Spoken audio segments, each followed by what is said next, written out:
목요일 10일부터 성경 공부를 못 한다 그랬는데 저희가 9일까지 성경 공부 목요일 날 했었었는데 9일은 상관이 없었겠죠. 그래서 9일 날 같이 성경 공부를 하면서 거기 있었던 내용 중에 한 내용이 어떤 내용이 있냐면 핸드리스 박사가 이와 같은 이야기를 합니다.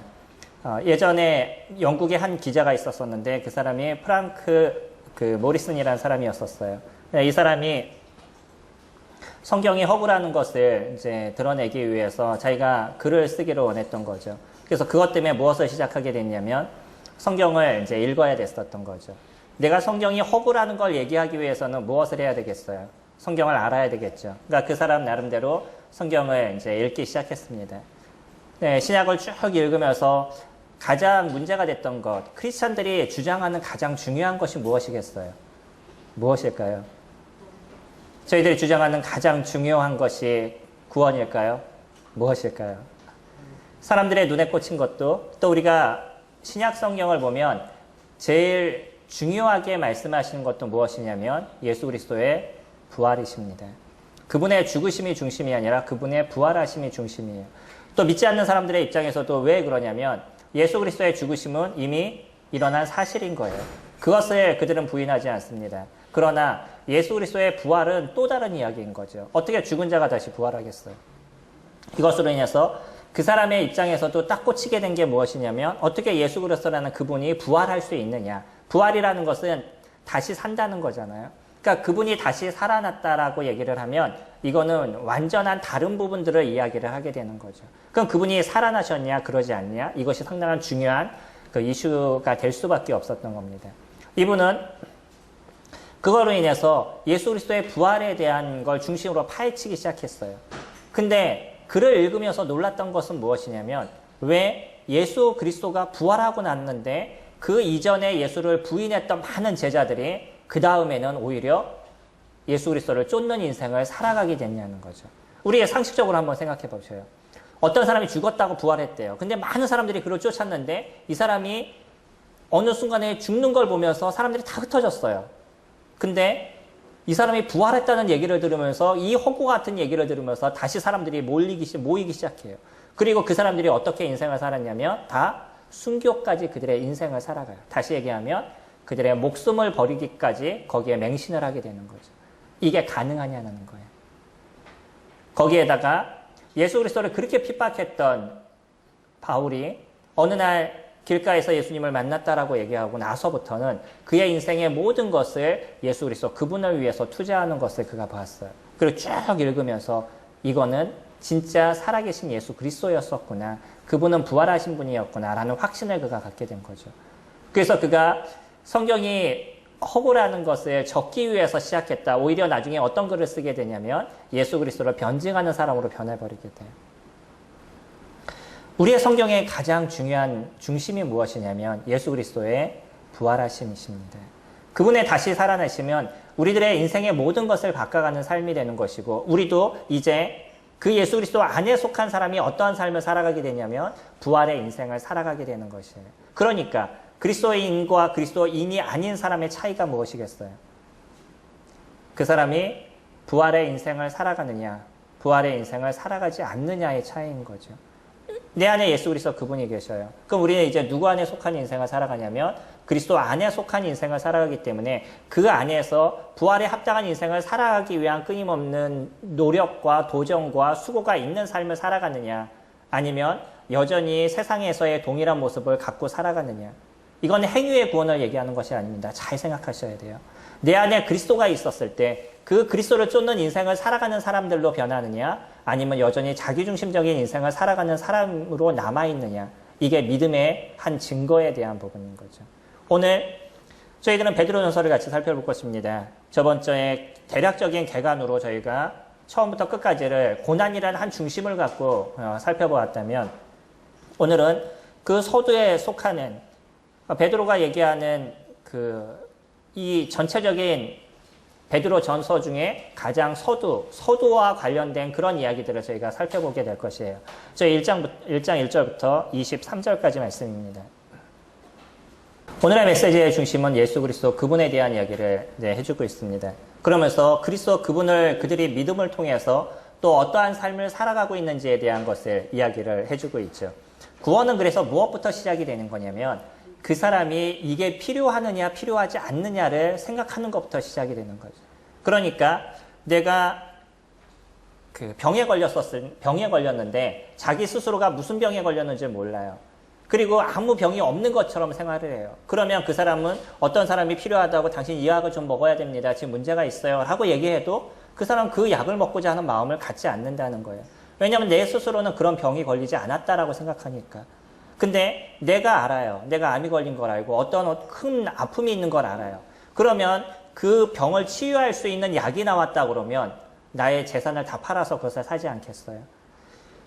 구원이라는 것도 동일한 겁니다. 왜 사람들이 예수 그리스도를 믿으셔야 됩니다. 구원을 받으셔야 됩니다. 라고 얘기함에도 불구하고 그 사람들은 콧방귀를 뀌고 그거에 대해서 별 관심을 갖지 않냐면 자기 스스로는 하나님이 계시다는 것도 인정이 되지 않는 거고요. 그리고 자기 스스로는 그냥 나의 나름대로 착하게 살아가고 있고 좀 좋게 살아가고 있다고 자기 나름대로 믿고 있기 때문인 거예요.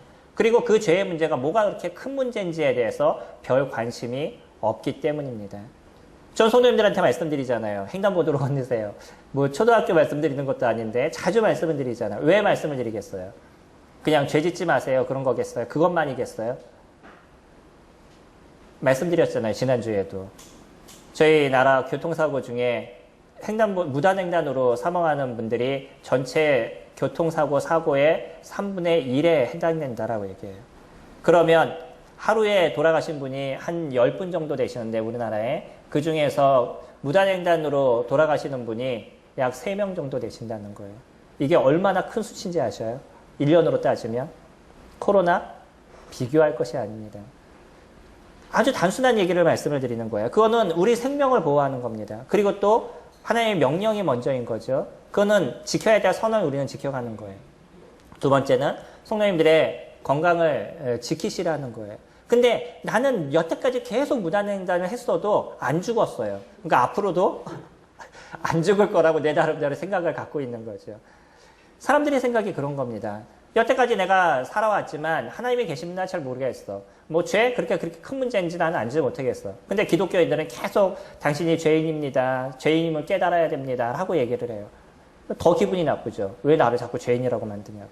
근데 내 스스로가 이 죄에 대한 문제가 어떤 건지 정확하게 아는 사람들, 그리고 이치적으로 생각했었을 때 하나님이 계신다면 그 완전하신 하나님은 당연히 죄가 없는 분이시고 그분과 함께하는 우리가 인생을 살아가려고 그러면 죄가 없는 인생을 살아가야 된다는 이 단순한 이치적인 것에 있어서 생각하는 사람들은 이 죄의 문제가 큰 거구나라는 인식을 갖게 되는 거죠.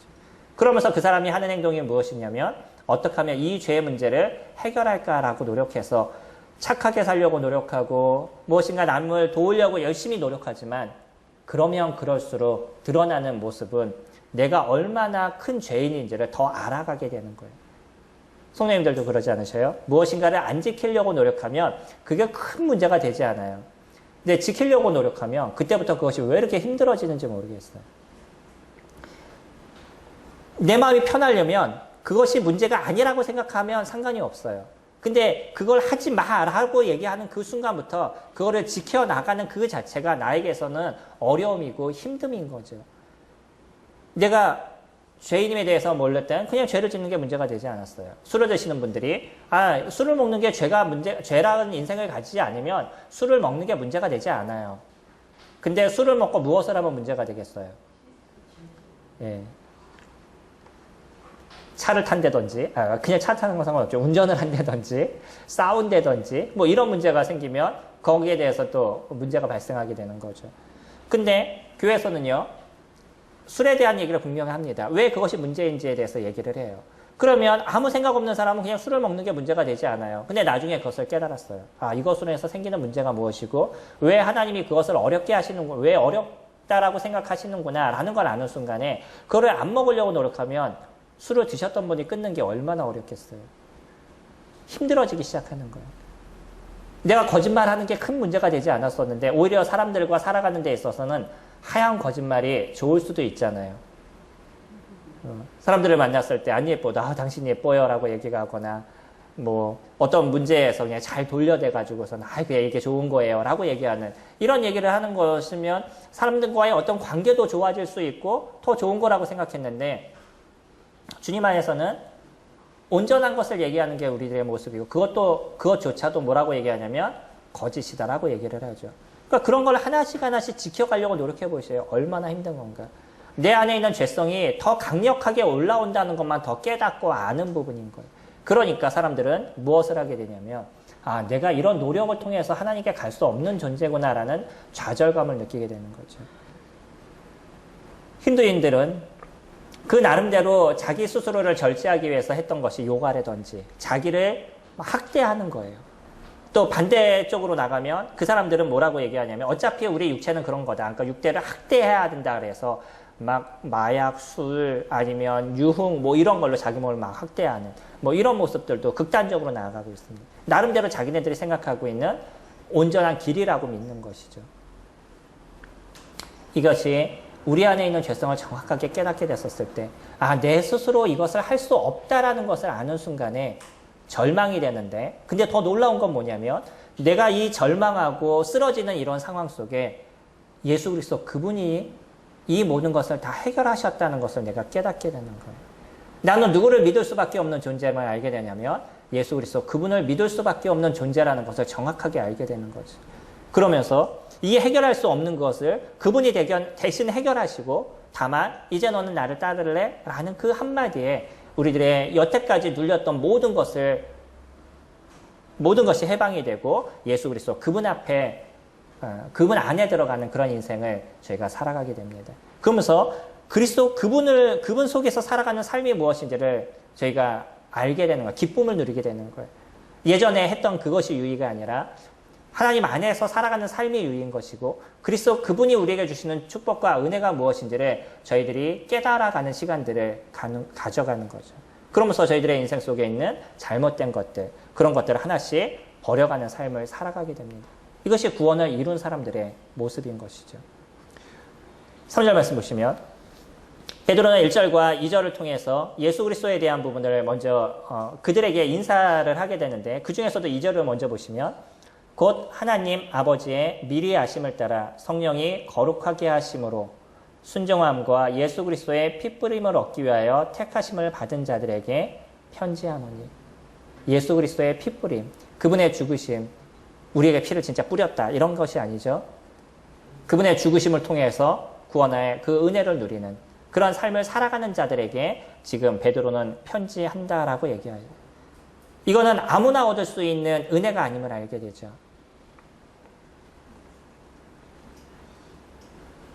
(3절에) 우리 주 예수 그리스도의 아버지 하나님을 찬송하리로다. 그의 많으신 긍휼대로 예수 그리스도를 죽은 자 가운데서 부활하게 하심으로 말미암아 우리를 거듭나게 하사 산 소망이 있게 하시며. 이제 죽었던 그들에게 어떤 소망을 주님께서 주시겠다라고 얘기하냐면 살아있는 소망을 우리에게 주시겠다라고 얘기합니다. 그러니까 구원은 우리에게 무엇을 베푸시는 거냐면 은혜 안에 살아가는 삶이 무엇인지를 우리에게 알려주는 것이에요. 단순하게 구원은 우리를 지옥에서 건지는 그런 것이 아닙니다. 성도님들 잘 생각하셔야 돼요. 내가 이제 지옥에 가지 않아요. 난 천국에 가요. 이거는 그냥 하나의 이루어질 모습들에 대한 것이지 진짜 중요한 것은 예수 그리스도 그분을 통해서 우리가 살아가는 삶에 그분 안에서 살아가는 은혜가 우리에게 있다는 것이에요. 그거는 천국에 올라가서 이루어지는 삶이 아니라 지금의 삶에서 그것이 만들어지는 인생을 우리가 살아가고 있다는 거죠. 그러니까 우리에게 무슨 소망이 있어요? 살아있는 소망이 있는 거죠. 세상의 모든 것은 죽습니다. 영화 제목인가요? 아니면 영화 그 안에 있는 내용인가요? 그런 내용 중에 이런 얘기가 있었어요. 죽은 자는 말이 없다. 아주 뭐 단순한 얘기죠. 결국 근데 그거는 뭐냐면 죽은 사람은 자신이 하고 싶은 얘기를 하지 못한다는 거죠. 모든 것이 끊어졌다는 거예요.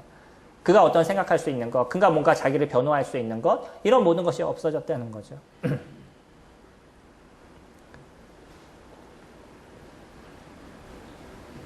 결국 죽음은 끝이라는 것이에요.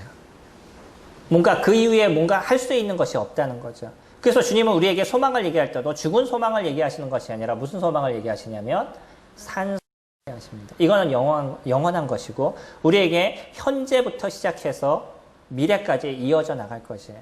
더 정확하게 얘기하면 과거부터 이루어져서 현재 미래까지 이루어질 그 소망이라고 얘기합니다.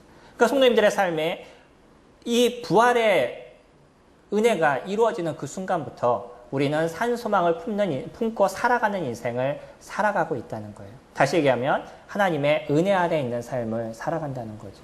이게 성도들에게 주어진 삶의 모습입니다. 근데 산 소망 속에 있는 사람들이 살아가는 삶의 패턴이 있어요. 무엇을 따라 살아가겠어요?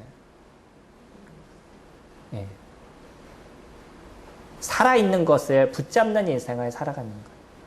우리는 그것을 하나님의 말씀이라고 얘기를 하죠. 우리는 살아있는 것을 붙잡는 인생을 살아갑니다. 성도님들이 일주일의 삶을 이렇게 살아가시면서 어떤 것을 결정하고 어떤 것을 생각할 때 제일 먼저 중심에 두고 있는 것이 무엇이에요?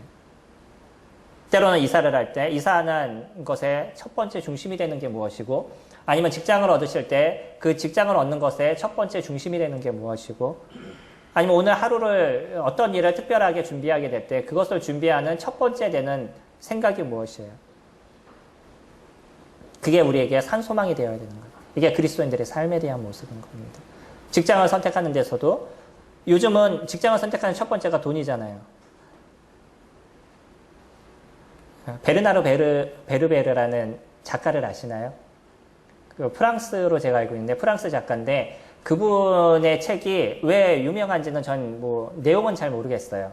그분이 이제 지었던 책에 그 개미 이런 책들이 있는데 제가 제목만 외우는 사람이잖아요. 그래서 그 베르나르 베르베르라는 그 유명한 분이 있는데 이분은 특히 우리나라 사람들이 좋아해요. 세계적으로 유명한 분이라기보다는 그 나라와 우리나라 사람들이 좋아하는데 이번에도 책이 한 권 나온 것 같아요. 그래서 인터뷰를 하는데 그 사람이 했던 얘기가 뭐냐면 진짜 행복해지기 위해서는요. 그 소유욕을 버리세요. 이렇게 얘기하셨더라고요. 진짜 당신이 행복해지기 원합니까? 그러면 소유욕을 버리세요. 라고 얘기해요. 무슨 의미인지 아시죠? 법정 스님이 했던 책, 무소유라고 또 어떻게 단에서 법정 스님 얘기를 하지만 그분이 진 책은 좋은 책입니다. 우리가 받아들일 수 있는 좋은 부분들이 있다는 거예요.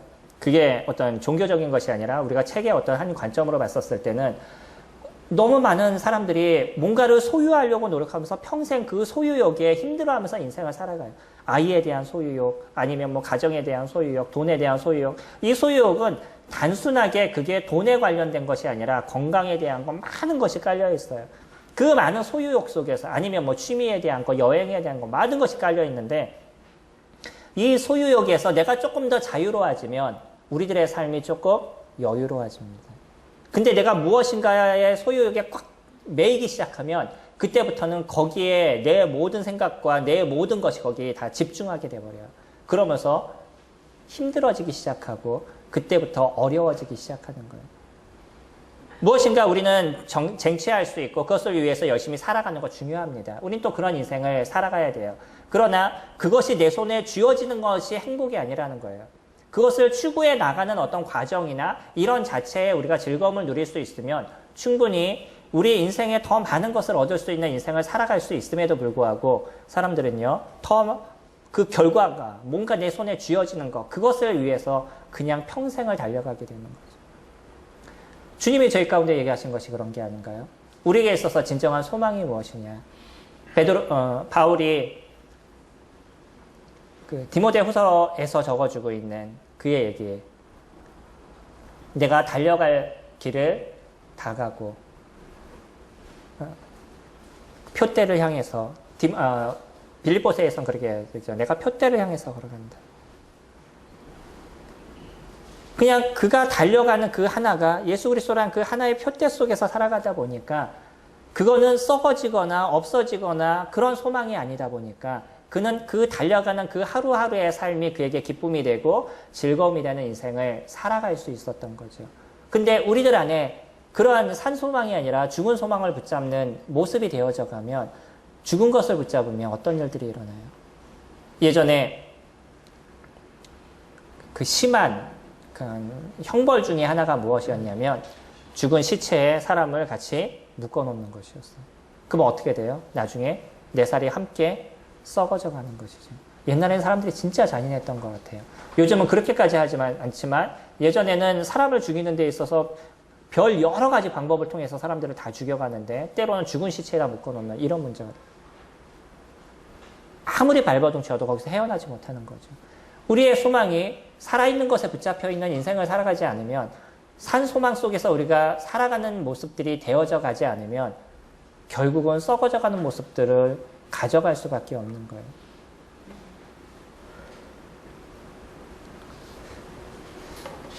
5절에 너희는 말세에 나타나기로 예교하신 구원을 얻기 위하여 믿음으로 말미암아 하나님의 능력으로 보호하심을 받았느니라. 그러니까 예수 그리스도 안에 있는 자들이 어떠한 삶을 살게 되냐면 그 부활이라는 예수 그리스도의 부활하심 속에서 내가 그것을 믿고 그 안에 들어가 있는 인생을 살아가게 되니까 예수 그리스도 그분이 누구를 보호하는 삶을 이루어가게 되냐면 우리를 보호하시는 삶을 살아가게 되는 거예요.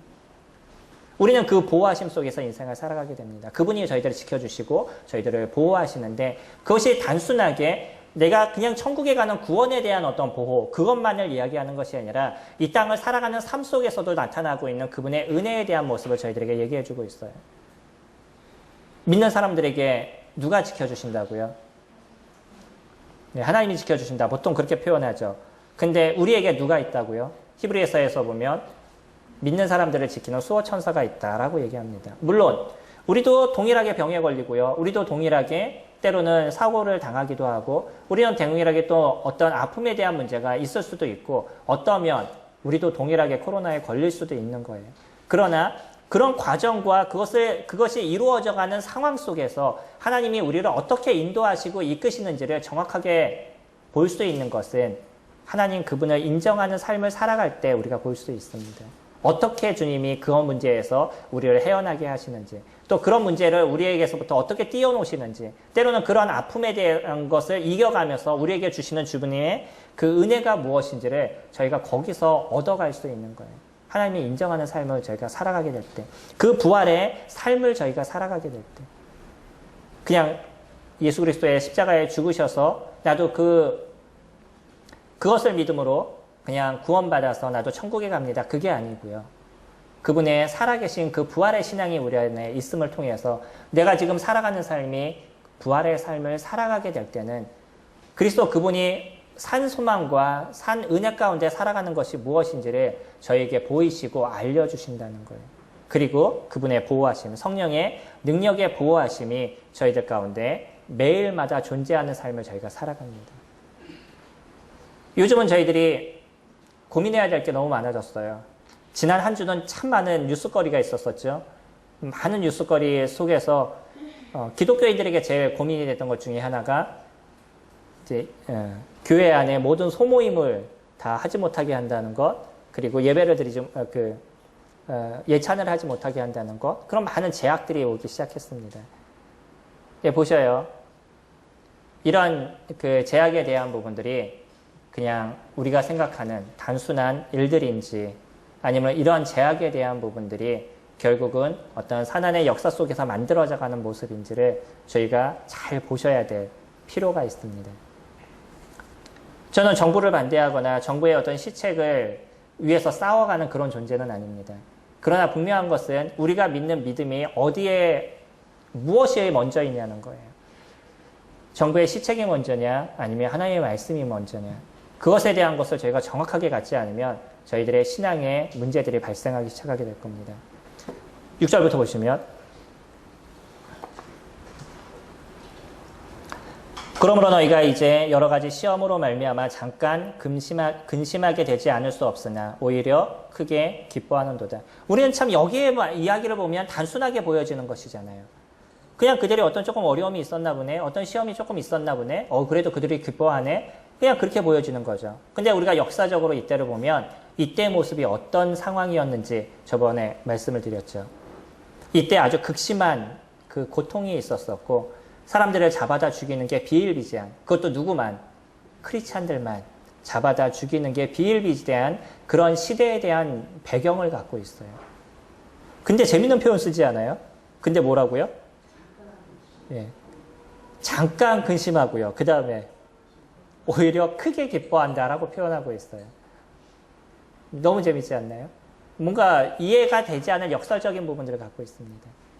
그들 안에 어려움의 문제가 그렇게 크게 발생했는데 때로는 믿음을 고백하는 것으로 인해서 죽음을 당하는 문제까지 그들에게 발생하고 있는데 그들이 그것이 근심이 되나 그러나 그것도 여전히 기뻐할 수 있는 모습을 갖고 있다는 거예요.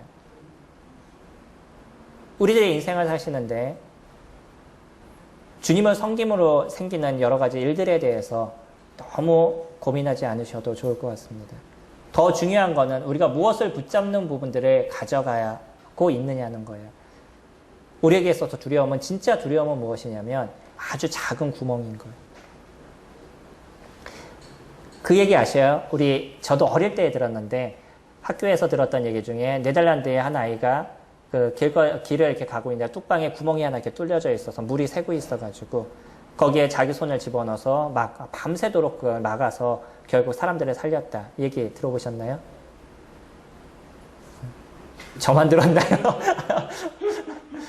저는 그게 되게 감동이었어요. 왜냐하면 우리나라는 그러지 않지만 네덜란드는 땅이 물보다 더 낮아요. 그렇기 때문에 뚝방을 쌓아놔야 되고 그 물이 안으로 들어올 수 있기 때문에 뚝방이 잘 쌓여져 있다라고 합니다. 제가 가보지 않았지만. 그러니까 구멍이 뚫리거나 이러면 아주 큰 문제가 발생하는 거죠. 근데 요번에 다시 찾아보면서 느끼는 게 뭐냐면 그냥 좋은 우화를 적어놓은 거지 사실이 아니래요. 그리고 저도 고민됐던 게 아무리 생각해도 이해가 안 갔던 게 뭐냐면 구멍이 날 정도면 이미 그 뚝은 무너지는 상황이 됐을 거예요. 그 압력이 얼마나 센데요. 제가 말씀드리고 싶은 건 뭐냐면 작은 구멍이 하나 생기면 큰 뚝, 그렇게 견고한 뚝도 무너집니다. 우리나라 SK에서 라오스에 댐을 건설했다 무너진 거 아시죠? 그래가지고 이번에 1,000억 배상하기로 그나마 1,000억이 다행이지 얼마나 많은 사람들이 죽었는지 몰라요. 댐 하나가 무너지고 나서 발생한 문제입니다. 우리들의 신앙이 그런 거예요.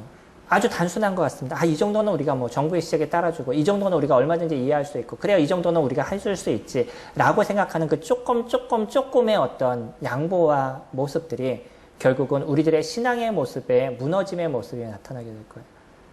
이거는 우리의 실생활 속에서도 매주마다 나타날 것인데 내가 오늘 하나님 말씀을 묵상하지 않아도 그래 오늘은 읽기만 하고 그냥 끝내지 라고 얘기하는 시간들이 하루, 이틀, 3일, 4일 지나면서 내 신앙이 무너져 있다는 걸 나도 모르게 그냥 인생을 살아가게 될 것이에요.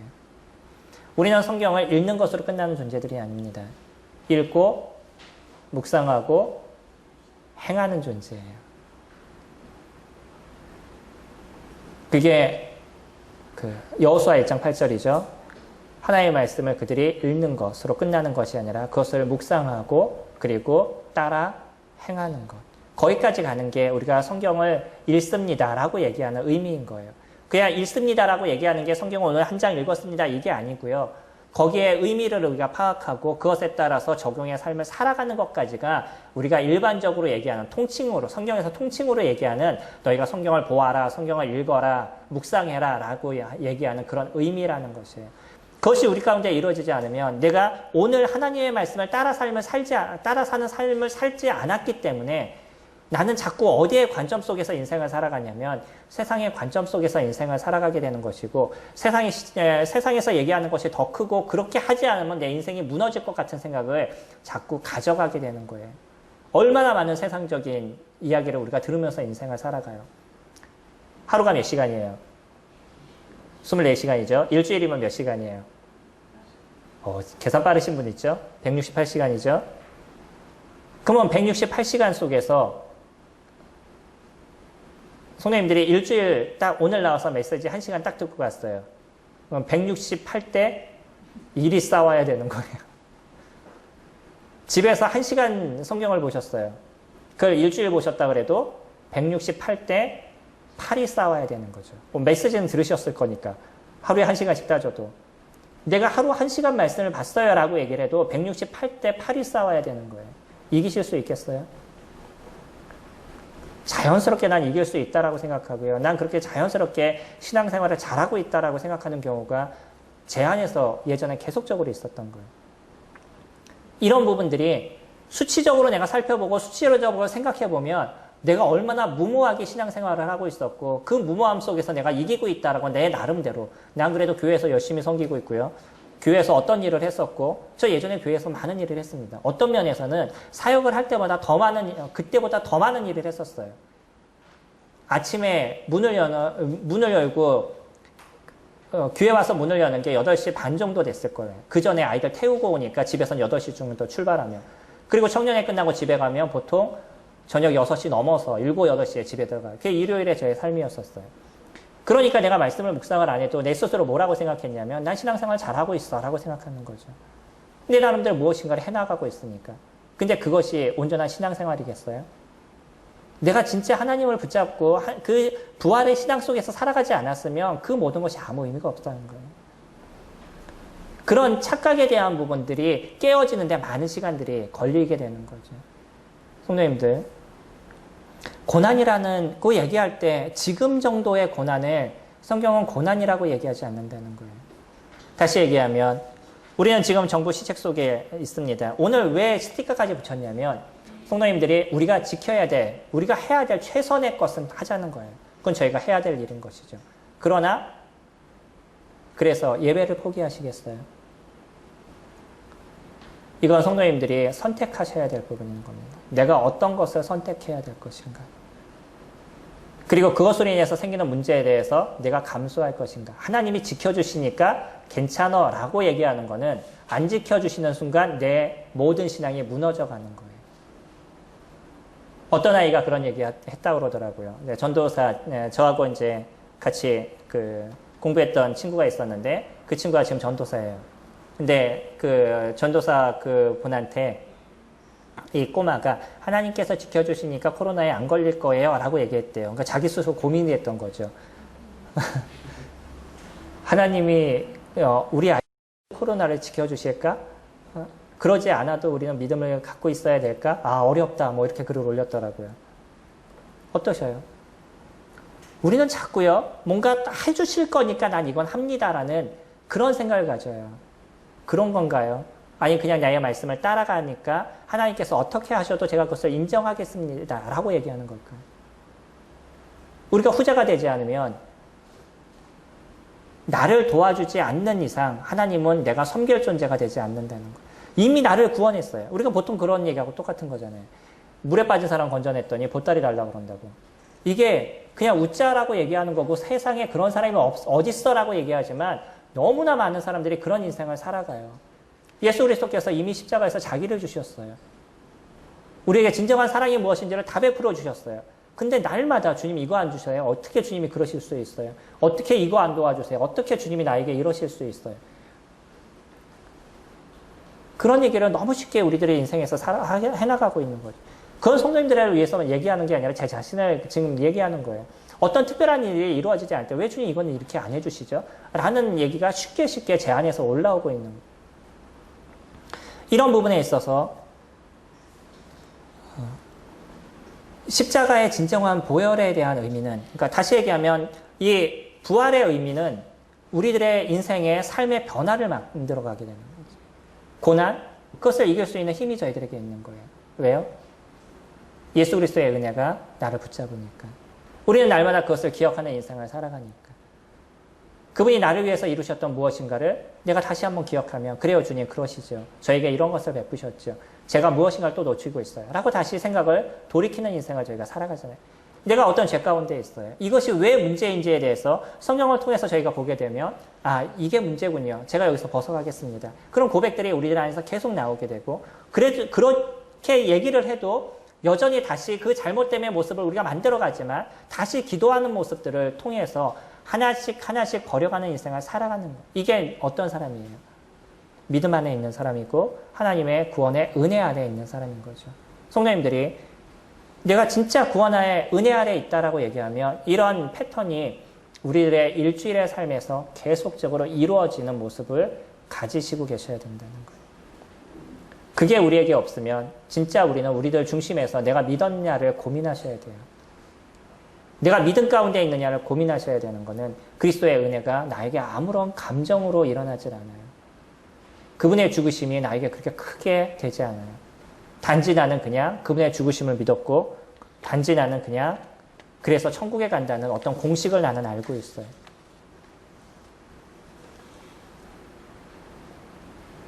성경은 그것을 구원이라고 얘기하지 않는다는 거예요.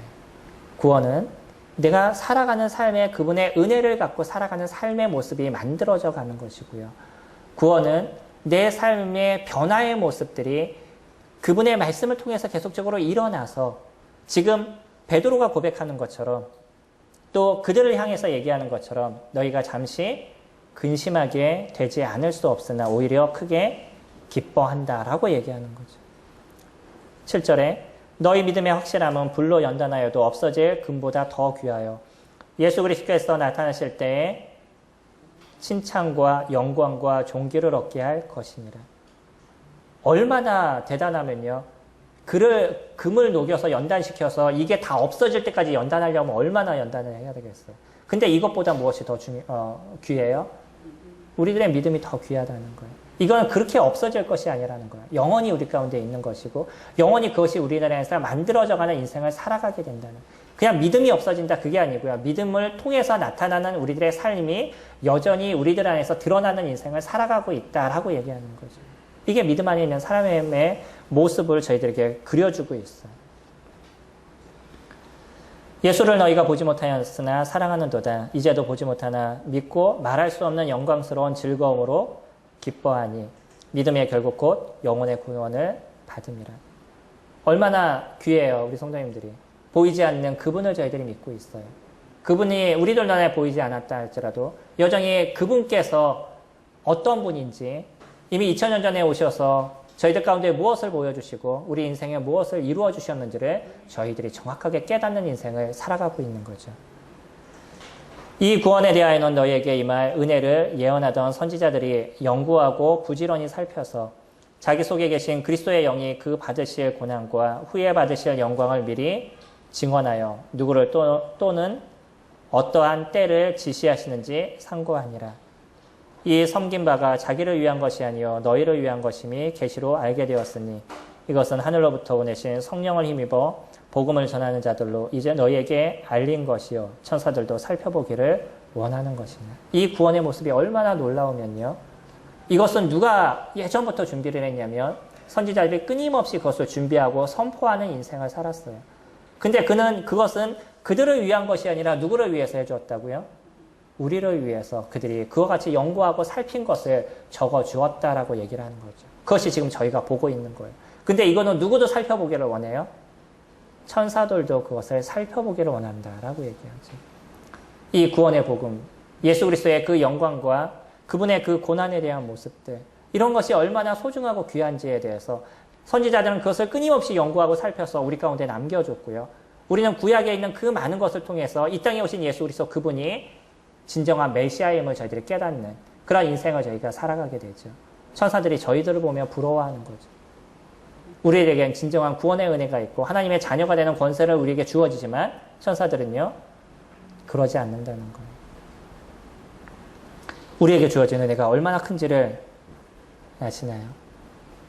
많은 사람들이 이 복음을 헐값으로 만들어가고 있어요. 그냥 교회를 조금 참석하고 헌금을 내가 조금 내고 내가 무엇인가를 조금 섬기고 그러면 믿음 안에 있는 것처럼 얘기를 해주고요.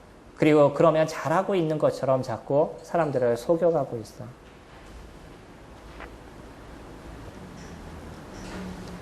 어쩌면 이거는 옛날 중세시대에 나눠줬던 면죄부하고 별 차이가 없을 겁니다.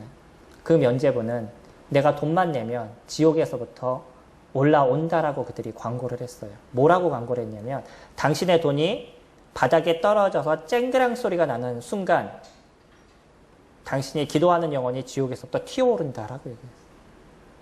문구가 너무 기발하지 않나요? 이 사람이 천재적인 그런 상업적인 재질을 갖고 있었던 사람이에요. 이 사람이 광고를 그렇게 하기 시작했어요. 그러니까 많은 사람들이 교회에다 돈을 내기 시작해서 면죄부를 받은 거예요. 내가 돈을 딱 넣는 순간 나는 이제 지옥에서부터 튀어오르는 존재가 되는 거죠. 또 내가 어떤 그 지옥에 있는 자를 위해서 기도해도 그 지옥에 있는 자도 거기서 튀어오른다는 거예요. 우리는 그런 면죄부를 받는 존재들이 아니에요. 구원은 그 안에서 살아가는 겁니다. 예수 그리스도 그분의 안에서 그분이 주는 은혜 속에서 우리가 살아가는 것이고 세상에 그 어떤 것이 아니라 하나님 그분이 주신 은혜가 우리에게 가장 큰 것임을 붙잡는 삶을 살아가게 되는 것이에요. 뿐만 아니라 우리들의 그 고난과 고통의 문제가 있다 할지라도 그것을 넉넉하게 이길 수 있는 힘이 그리스도 그분을 통해서 우리 가운데 만들어져 가는 거죠. 그래서 우리들의 인생에 그 잘못되고 어그러졌던 삶이 하나씩 하나씩 변해가는 삶을 살아가는 것. 이것이 우리에게 이루어진 구원의 은혜인 것입니다. 저희 마지막으로 사도행전 4장 말씀 같이 보실게요. 사도행전 4장 19절 말씀입니다.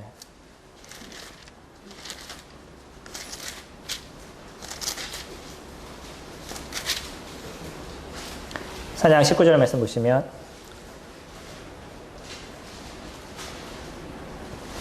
베드로전서 4장은 제자들이 예수 그리스도의 부활을 전함으로 인해서 예수 그리스도 그분의 살아나심을 전함으로 인해서 잡히게 되죠.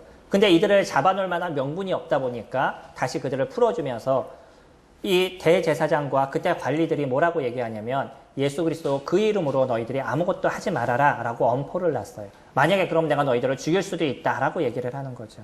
그때 베드로와 요한이 대답했던 게 무엇이냐면 19절에 베드로와 요한이 대답하여 이르되 하나님 앞에서 너희의 말을 듣는 것이 하나님의 말씀을 듣는 것보다 옳은가 판단하라. 그들을 향해서 그렇게 외치고 있어요. 그 얘기를 했던 사람은 내가 너희들을 죽일 수도 있어 라고 얘기하는 거예요.